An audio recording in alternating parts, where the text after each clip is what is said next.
Greetings, everyone. This is Eric Andelin with SimActive. I'm your Senior Workflow Specialist, and I'll be hosting this webinar today. Today's topic, drones versus aircraft, choosing the right platform for mapping. And with me, I have my guest, Marty Gould with Beacon Aviation. Marty, why don't you introduce yourself? Morning. It's nice to be on, Eric. Happy to have you on. Marty, I know you're based in Texas. You've been around for a while. Can you kind of share with the audience what you've been doing, where your company's located, what type of aircraft you have, and so forth? We're located here in East Texas, about 90 miles east of Dallas. The airport we operate out of is Wood County Airport. It's Kilo Juliet Delta Delta. We've been in East Texas since '95, and the company started in '93 is actually Martin Aviation. My name is Martin Gould. And then in '94, we incorporated as Beacon Aviation, Inc. And we did various things with the aircraft, and one of them that really led to the mapping was surveillance. We had a contract with Citco Pipeline where we fly the Cessnas, the 172s, just down the right of way and give a visual report. And then it got exciting when in '95, '96, we started doing what we called image mapping with a digital camera. And it took off from there. And so in '97, we've been wholly dedicated to aerial mapping since 1997. We've captured and delivered over 1,000 projects.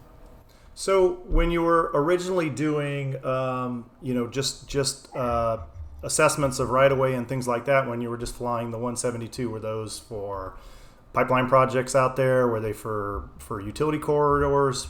Kind of what was that? Yeah, the contract with Citco also led to a similar contract with Coke, and we're flying over 1,000 miles of right-of-way every week, which is required. And so it's just really what we were catching more than anything. It wasn't leaks. I mean, there's a lot of oil in Texas, and so these were moving crude oil, if you will. So yes, we're looking for black spots on the ground, but really what we were capturing was encroachments. And so it could be something as simple as a rancher farmer has his tractor, with a post hole digger, and he's just punching holes in the ground, moving across, a half-mile section of fencing. And believe it or not, some of these lines are 40, 60 years old, and some of them are actually on the surface. And so something that goes down 3 or 4 feet could cause a real problem to one of these lines. So we reported in via radio back in the day, encroachments was our primary things that we detected. So I know we're going to talk about drones and aircraft, but I'll throw this in there real quick because you brought up a point, and that's when there are folks out there doing these surveys of corridors, and like you said, it may be just a visual survey. We actually, a previous company I worked for, we had a bore site in a park over here in Tampa, Florida.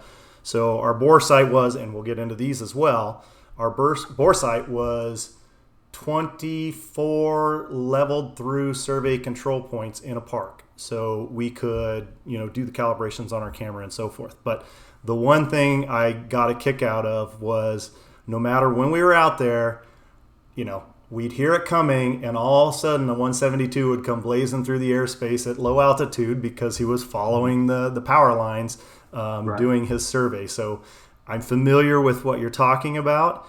A necessary evil for everybody. Obviously, they do. They use different technology now, but it still has to be done, and that is still a type of acquisition. That we're going to talk about mapping, but there's a lot of acquisition out there that may not involve mapping or may be modeling instead of mapping. So drones have a space in both, just as aircraft do. Before we get too deep here, let's go over some of the topics we're going to cover. And those would be, differences between cameras, camera types, positioning systems, whether it be airborne GPS or PPK and RTK, the IMUs. Also, we're gonna talk about coverage area. So, what can a drone cover versus what an aircraft can cover, and some of the challenges with that, the costs associated with acquisition itself. And then, just to touch a bit on, if there are differences in the processing workflow between drones and aircraft. So when you went from, flying the 172s, at this point you were already a business, correct? And Oh, yes. yeah. Mm-hmm. And then, what made you decide that, hey, maybe the next step is aerial photography, capturing data? Really, it was a need for additional services, which would supply additional revenue. Mm-hmm. And so the contracts that I won because I was the lowest bidder. And I realized after, and it was new to me, doing the pipeline surveillance, I realized that I was actually too low for my own good. And so prior to starting my company in '93, I had served as department head of information technology for FDIC out of Houston. And my claim to fame was RDBMS, Relational Database Management Systems. And I worked with Oracle when Oracle was not a common word. Mm-hmm. So 10 years I've worked in the high-tech industry, Fortune 500 company prior to that called Data Point out of San Antonio. And so when it really got exciting was in 95,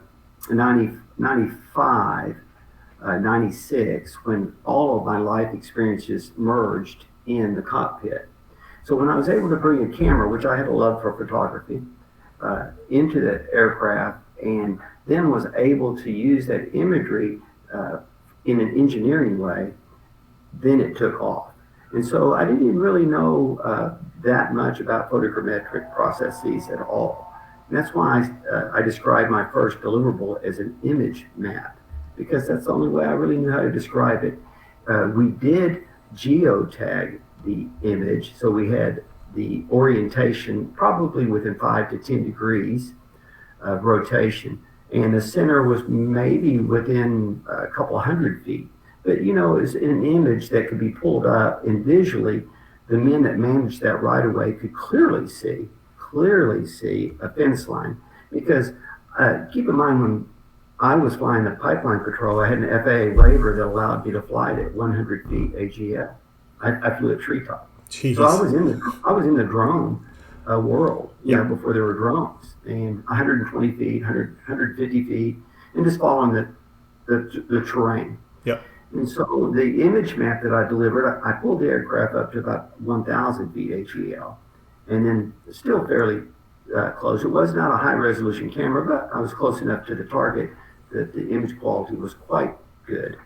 And you have to realize at that point in time, there were like mimeograph maps. There was a blue line maps. There was a map room. It was rolled up, and they would extract that, go to that building, go to that room, pull out that map and roll it out on the hood of their truck to try to see what the lay of the land was. And so it was an instant success. They immediately doubled my rate. I'm just on the presentation in the conference room. And so I knew I was onto something good. Yeah. And so from there, I seriously started pursuing and educating myself on how I could deliver a better and better product. And here we are today with technology that we've harnessed, that is, I'm still amazed with it, still fascinated with the accuracy of it.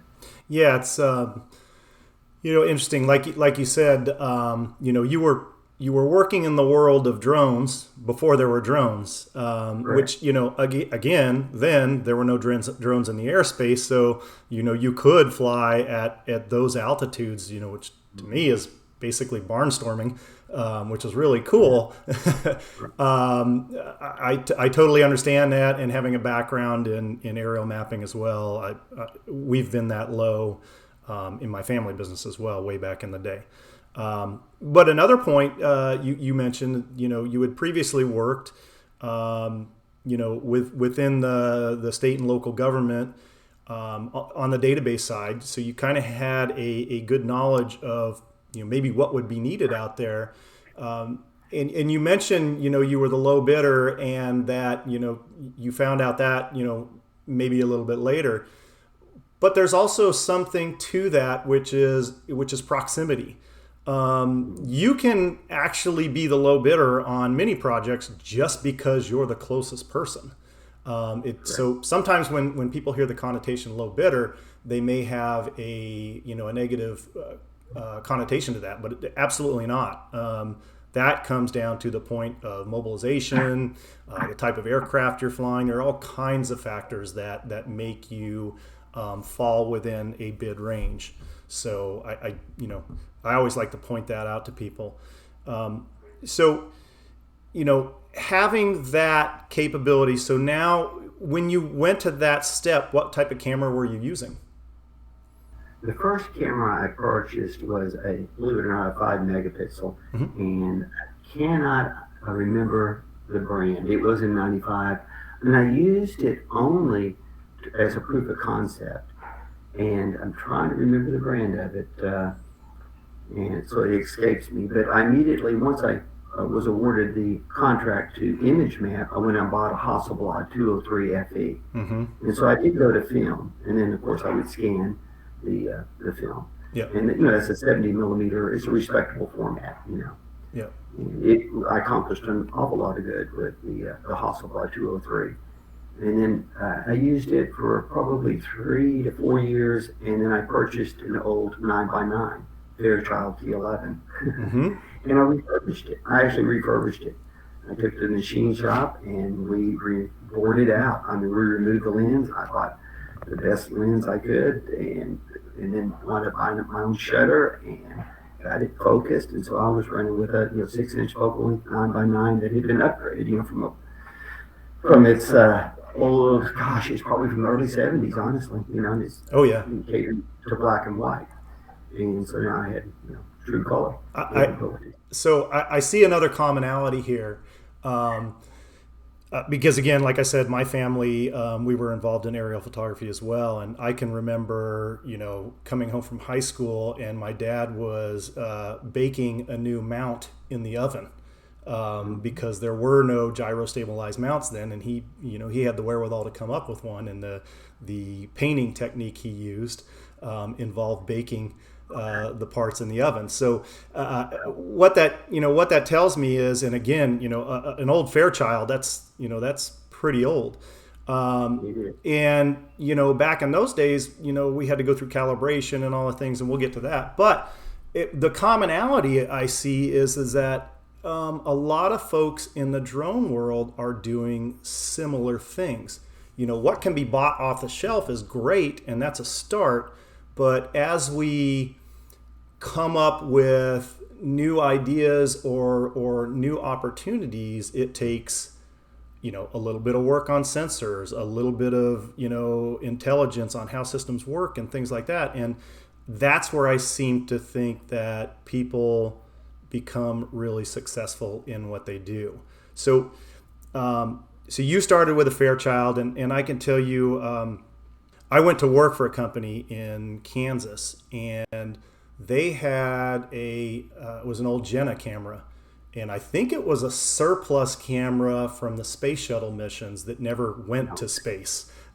So it still existed, and they used that camera forever. So we could geek out about different types of cameras, the old RC10s and so forth. And we didn't calibrate.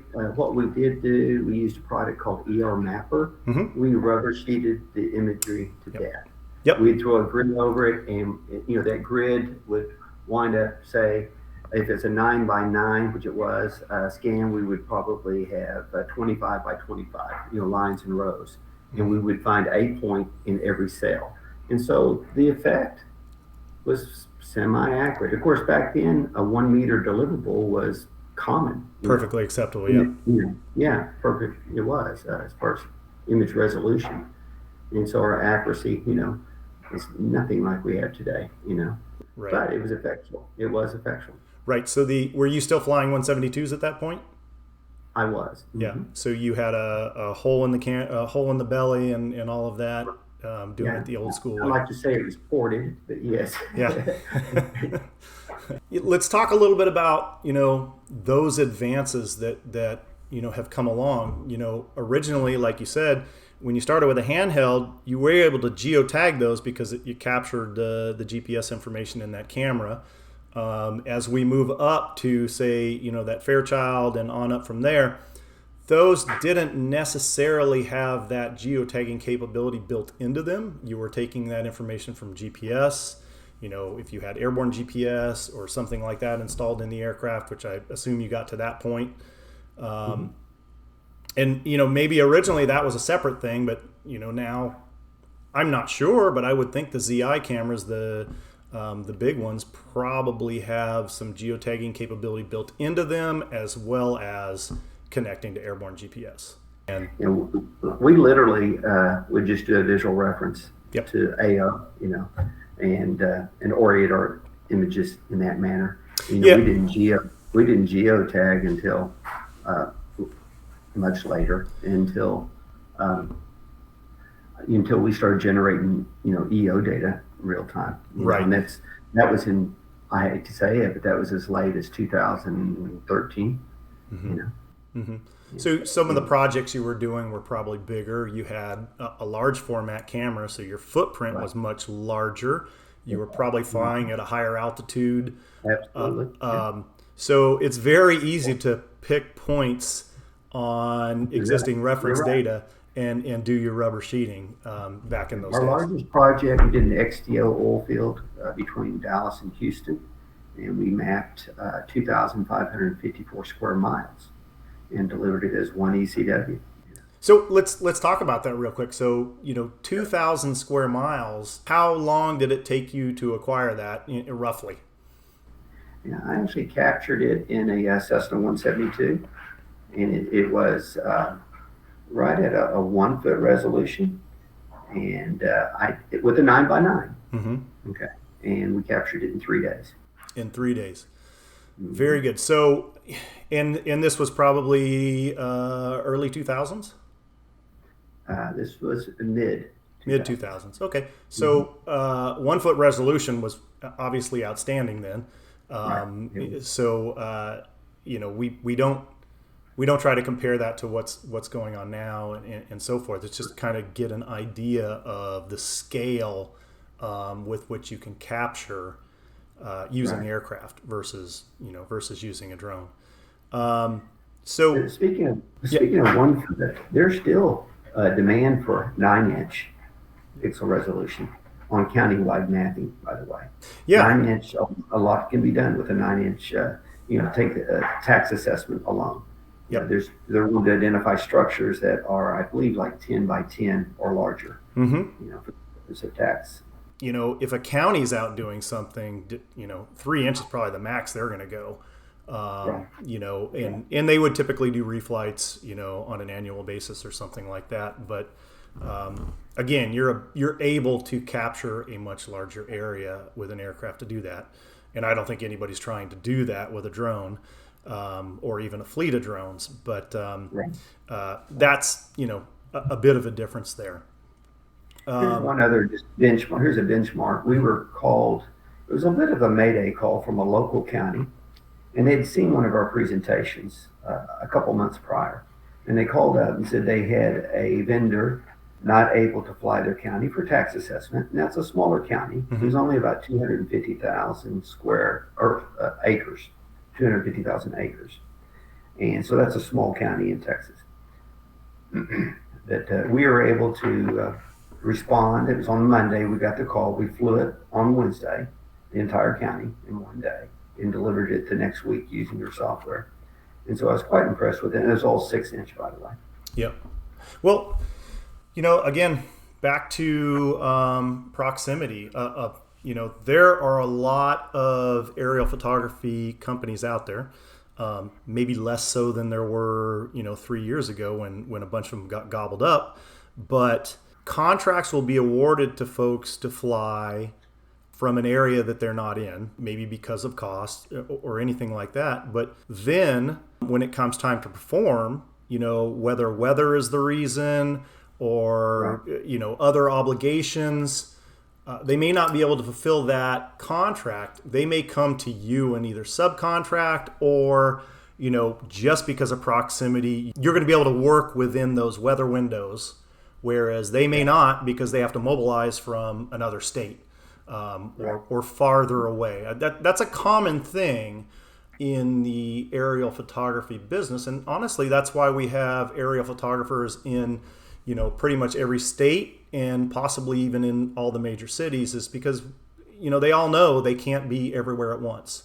So, my logistics has been what I call a round robin. I take off, I go to the target, and I return to home base. Mm-hmm. That has been our geographic limitation. I can count on one hand the times where I've gone and stayed in a hotel in the past, 25 years. And so where I'm located between Dallas and Shreveport, my radius is, I can run up to Tulsa easy, and I can go down to Houston quite easily. So that's the radius. You just draw, San Antonio, reach over and touch Mississippi. Yeah, and like I said, you could do that in a day, acquire the data, come back. So, therein lies a little bit of the challenge for those that are operating drones. And I had this conversation with a brother of mine who runs the family business. He can fly all over Los Angeles, capture 10 jobs, and be back in the same day. Whereas, unfortunately for, a drone operator, they have to get in a car, get on the freeway, which is a nightmare in California, get to their location, capture their data on the batteries that they have, and then if they're lucky, be able to return to their start place in one day. Now, that's not to say that's always the case. It isn't, but there's the limitations via mobilization. Now, on the flip side, if you need something done in the Caribbean, there might be a benefit to taking a drone out there if you can get it there, because we do have flight restrictions. We do have issues with getting to, say, another country, the Bahamas or things like that, where it's easier for a drone to slide in and out. Not to mention, those places are typically covered in clouds. So if you mobilize an aircraft out there, that aircraft might sit there for quite a while looking for those current conditions. So it does play both ways, in things like that. And also, I think of much more remote locations where, you've got a mining site in, Alberta somewhere, and you need something flown consistently. If that site is small enough, the drone is probably a good solution there, as long as it can handle the weather and all that, especially if there's no aerial photographer, local to that area. Yeah, we've made the lion's share of our revenue off the coal industry, and now then it is greatly recessed. Mm-hmm. But a typical flight, someone like your brothers, we would capture from Louisiana down to the Austin area and capture as many as 7 to 8 different mining operations.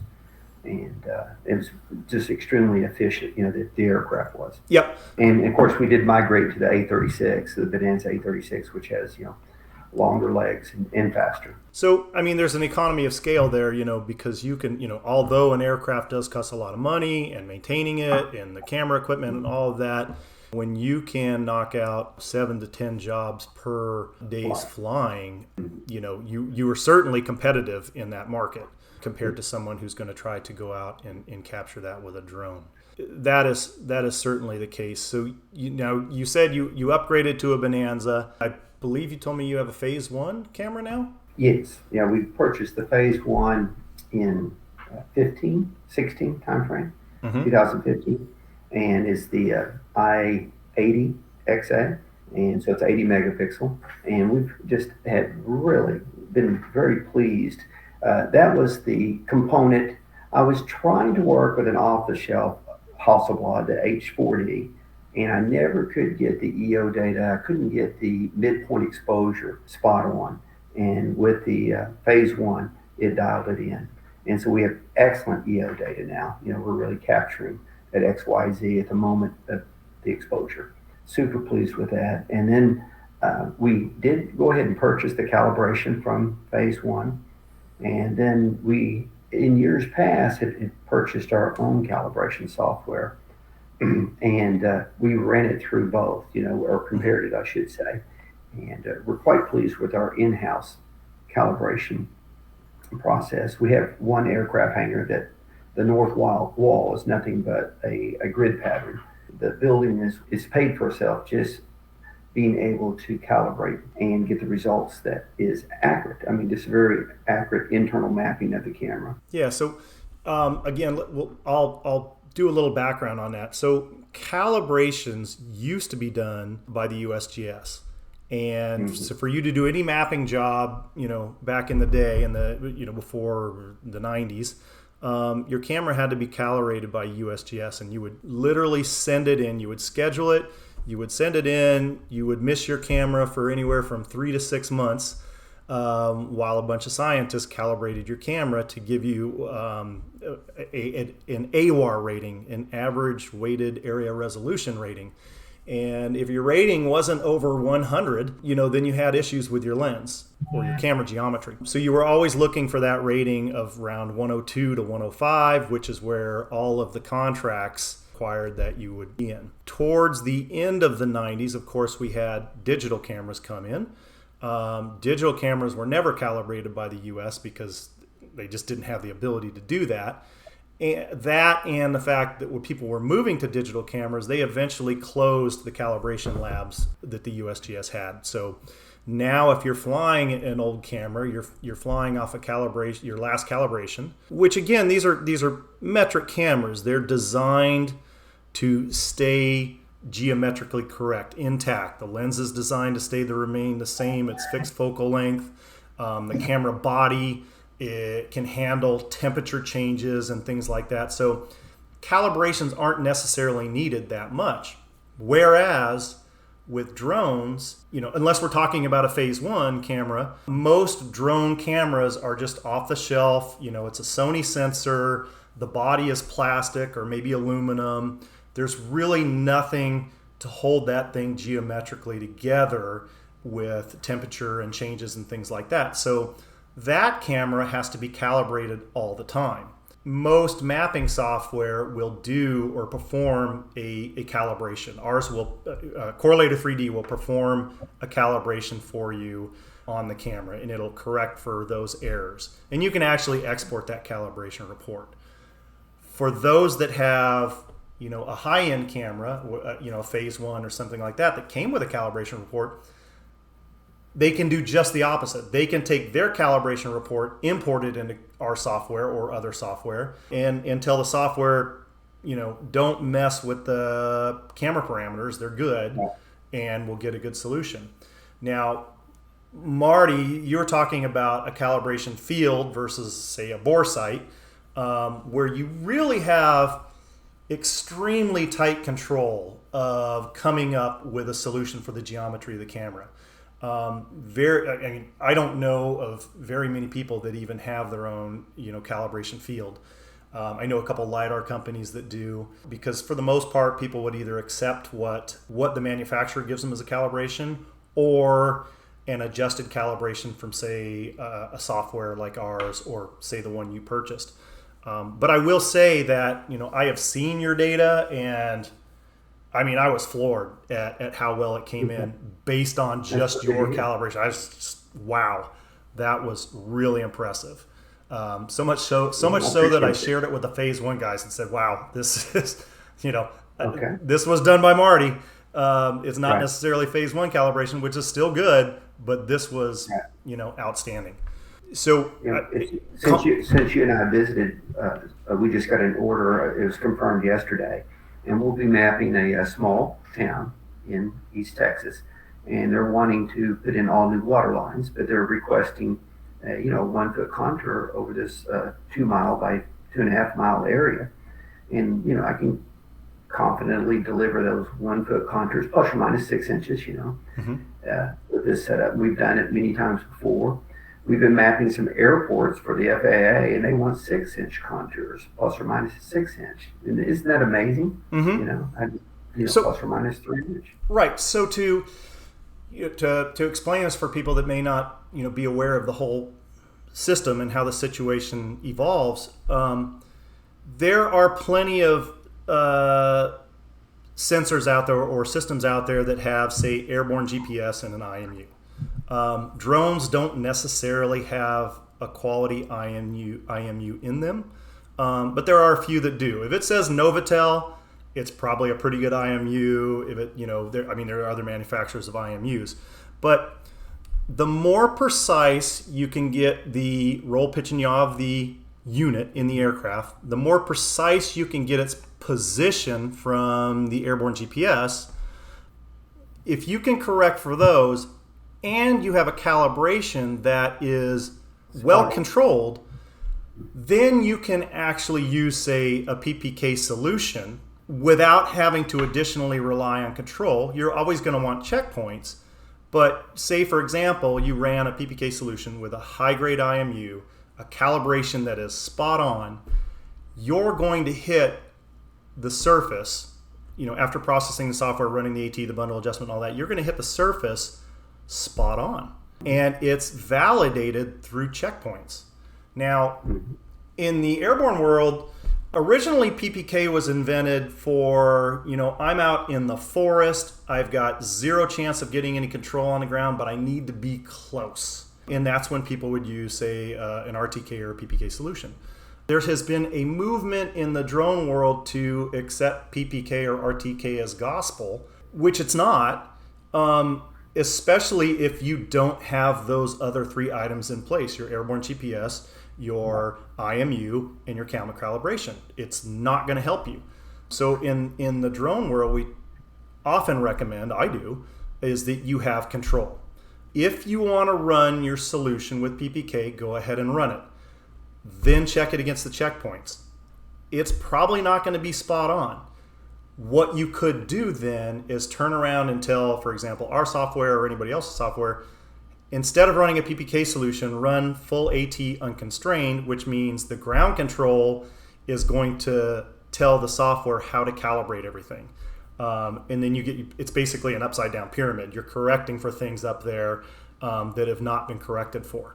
So that is, a difference between what's going on in the aircraft side and what's going on in the drone side.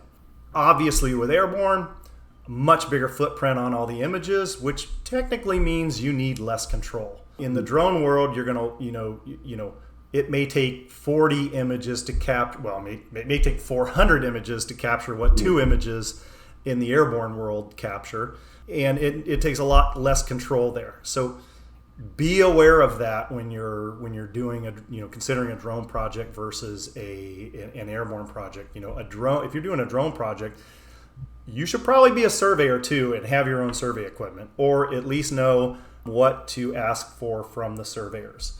When you're capturing, again, an airborne project, like you said, 6-inch or good for 1 foot contours, that's high quality data with a lot less control. Economies of scale there, I think, dictate what's going on. Now, do you have any comments about the IMU and all of that stuff? Yeah, our IMU, actually, that was a very good year. I purchased it in 2013. I needed a tax write-off, honestly. And so I contacted Novotel, and they had an IMU. And then I said, I let them know that I'm really not looking to save $1. And so they gave me a bump. And I didn't realize what a bump it was in terms of capability. It was the FSAS, tactical grade IMU. It's extremely accurate. It's military grade. And I'm so pleased that I was able to purchase it at that time. One of the things where drones do excel at is in the world of modeling. So let's not be confused about the two. Mapping is taken from nadir photos or photos that are probably within 5 degrees of nadir, and you're capturing the surface and creating maps from that. Modeling is where you're flying, say, for example, a building, a cell tower, something like that, where you're capturing using a gimbal, and you may be encircling that, whatever that object is, capturing it, and then using the software to create a mesh of that item. It's more popular in the drone world just because you're looking for more finite details. In the airborne world, depending on what camera setup you have, you could do that. There are some multi-camera systems that have nadir and oblique cameras. There are some techniques you can do when you're flying. There's some offsets you can create to do that. That would be on a larger scale. So, they might want, a city block mapped for development purposes or anything like that, and you can capture that kind of stuff. I know you've shown me some of the stuff you've done with modeling, and Right. it works. It's pretty nice stuff. I will say there's plenty of software out there that does modeling extremely well, and that's because their engines are more gaming engines. They deal with more triangulation and meshes, tighter tolerances than, say, a mapping software would do. But I mean, do you have any comments as to the future of that? I shared with you a capture that we did over our county seat. It's called Quitman, Texas. Mm-hmm. And I was quite impressed with the mesh, and that was actually done with handheld camera, the Sony A7. But what we also did is we took that Bonanza, and it's the tightest capture we've ever done. We dropped the gear and put the flaps down, and we captured 1-inch pixel resolution over that same target area. And Wow. you haven't seen the results of this yet because I haven't completed it. But we did run it through your software, Correlator 3D, and we have a beautiful DSM. Mm-hmm. Now then, we'll take that output married up with, if you want to call it, the drone capture. And I think we're going to have something that city engineers are going to be most excited about. Not to mention your Chamber of Commerce, who's trying to promote the city from a visual standpoint and also from a business standpoint. Because where the world is headed with all the 3D rendering and the Oculuses of the world, you can take a virtual tour of Quitman, Texas from anywhere and really have a powerful marketing vehicle to invite people to East Texas, this East Texas town. So I'm exploring that. It's going to be interesting to see where it takes me. And I see that as, if you want to call it a merge between drone and traditional mapping capabilities, with a fixed wing aircraft. And so I'm liking just the intrigue of it all. And it may require 2 flights, may not, when I figure out how to configure the aircraft properly. Well, you're right. And the other thing I was thinking, and we talked about this before, there's, again, the opportunity to merge data sets. Whether we're talking about, something that was captured with drones to get, just enhanced information, something that was captured with, say, for example, mobile LiDAR or terrestrial LiDAR. And then you have that blanket coverage from the aircraft. And what we're getting is a comprehensive data set that, there's a company out there called Aerometrics. A good friend of mine, Casey Adams, lives down the street, also a big Tampa Lightning fan. He works at Aerometrics, and that's TREX is how it ends. And they're modeling entire cities. And they're modeling it to extremely good detail. They capture with helicopter, they capture with aircraft, they have handhelds on the ground, and then they build these comprehensive data sets.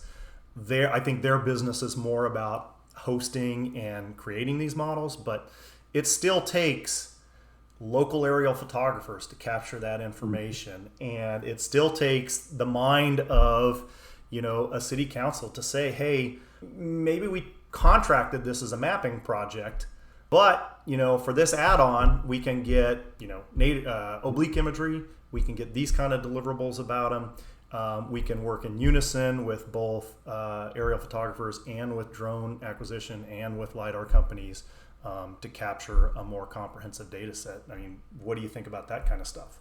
Be exciting, and you touched on something where perhaps after I go around this ballpark, I realize that maybe I ought to just really do what's my mainstay, but realizing I could work in conjunction with drone companies.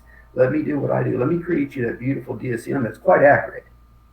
And then you go out and capture the mesh with your drones, and together, we deliver to the client. Yeah, and from our end at SimActive, we can ingest all of those data sets. So we can ingest the drone imagery, we can ingest the satellite imagery, the aircraft imagery, we can even ingest LiDAR data if it's given to us. So at this point, let's talk a little bit just about the workflow differences between, say, drone operation and an aircraft operation. And really, there isn't much difference at all. You would typically do your type point extraction after importing the imagery. From there, if you've got GCPs, you're going to measure your GCPs. You would do your bundle adjustment to get your AT solution. If your AT solution is good, you can either move on and create your own DSMs and DTMs, your surfaces in Correlator 3D. If you happen to have a LiDAR data set of the same area, you can import that LiDAR data set. We are raster-based software, so we will convert it into a DSM or a DTM.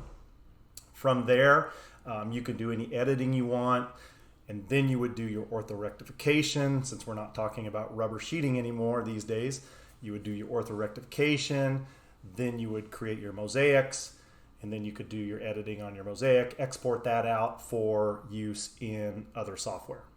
And then we talked a little bit, to kind of close this off.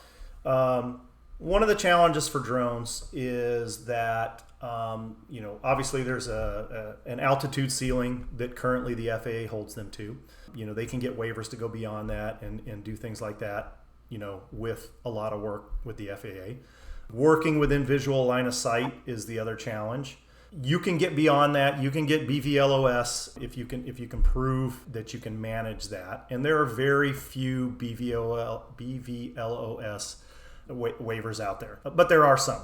Then you've got to deal with just the amount of time that the drones can fly, basically because of size. If it's a quadcopter, it's going to do very small projects. It's going to do things like accident reconstruction, maybe a local stockpile, something like that. Again, whereas you can do 10, 15 of those in a day, they might get one or two or three. The other things that that they can do, obviously, as you start to move towards fixed wing, then your range gets a little bit bigger. In fact, your range gets big enough that line of sight becomes the issue.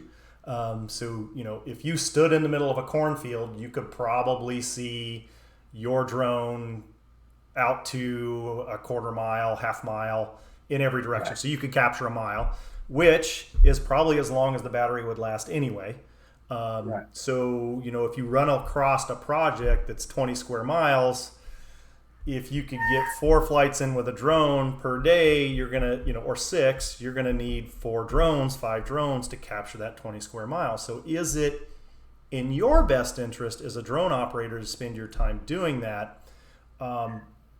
My recommendation would be find out who the local aerial photographers are, become friends with them, create that relationship, because if you're using Correlator 3D, you can process that software.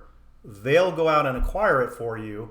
And, right. With their knowledge and their experience, I got to say, aerial photographers have been around a lot longer than drone acquisition folks. So they're pretty good about estimating projects, getting projects flown, delivering data to you, whether you want it raw or whether you want it processed. There's a cohesiveness there that we shouldn't look at one system necessarily being better than the other. Obviously, there are advantages. The larger the project, the farther away it is, things like that. You're going to benefit from using an aircraft. But there are situations, like we talked about, where drones have value too and will bring that value to the table. So I think in a best situation, the use of both, the ability to rely on the skills and talents on each side, whether it's experience on the aerial photography side, whether it's the ability to capture super high resolution on the drone side, we can all learn something from each other. That's why being able to meet with you, Eric, has been most exciting. I really appreciate your company. I appreciate how it's helped us be most successful, by the way.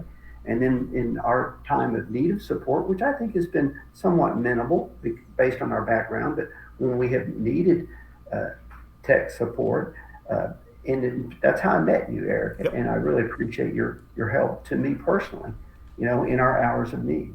Well, I hope that the software itself is self-explanatory, that our information that we provide, our support, our help information, all of our webinars and our tutorials are there for people when they need them. It's kind of how I ended up at SimActive. My background is photogrammetry and aerial photography, but I've used this software in almost every company I've gone to. I find it works very well, and I hope that what we're doing here is providing everybody with the knowledge and information they need to be successful with the software as well. With that, I would like to thank Marty for his time. Been good, Eric. Thanks for, having me on. I'd welcome follow-up as well from anybody that might want to have a conversation. My thanks to everybody who has joined us for this webinar. If you like what you see, please share on social media.